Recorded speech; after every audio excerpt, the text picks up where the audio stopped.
How can we spend all our time focusing on joy when there's so much suffering in the world? When I try to meditate on joy, I end up crying because I keep thinking about all the not joyful things that are going on in the world. We go through life, and if you reflect on your life, you realize that all of your growth over time can also be defined as an increase in awareness. Think of it even from just being a baby. We don't know how to use the toilet. We don't know how to feed ourselves with a spoon. We don't know how to use our bodies, to use the language that we have. We gradually become aware of how this body works, and it grows a little bit. Then we become little children, and we punch anybody who disagrees with us, and we grab all the toys for ourselves, and then we wonder why we have no friends.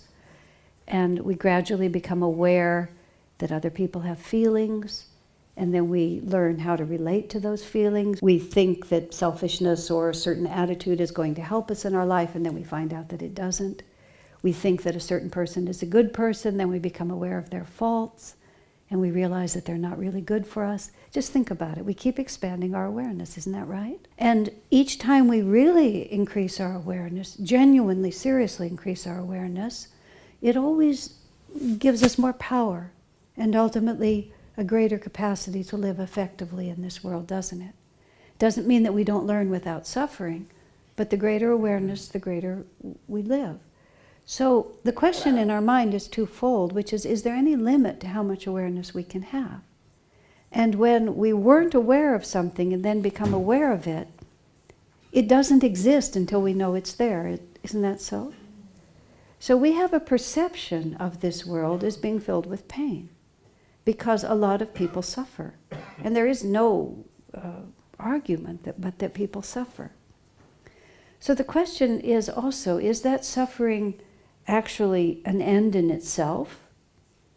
Or is pain often the pathway that we have to walk in order to come to a greater and greater state of awareness? I met a woman whose dear sister died early of cancer.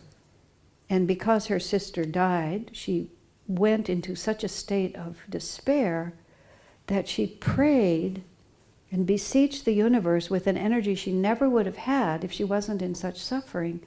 And because of that, her consciousness sort of touched into a greater reality, and she discovered potentials within herself that she didn't know were there. And she ended up eventually in a workshop I was giving. And everything about her life had expanded in a most satisfying and beautiful way from the origin point of her sister's death. So I had to ask her, well, was it tragic that your sister died? Because look at all the uplifting things that had come to her as a result of it. Now, where did her sister go? Is death itself a tragedy?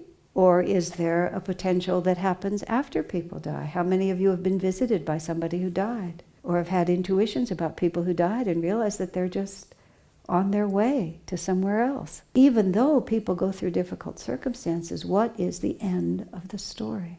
And if we think the story ends badly, does it really end badly, or are we just not yet aware of how the story actually ends? Now, I'm not saying this is easy at all.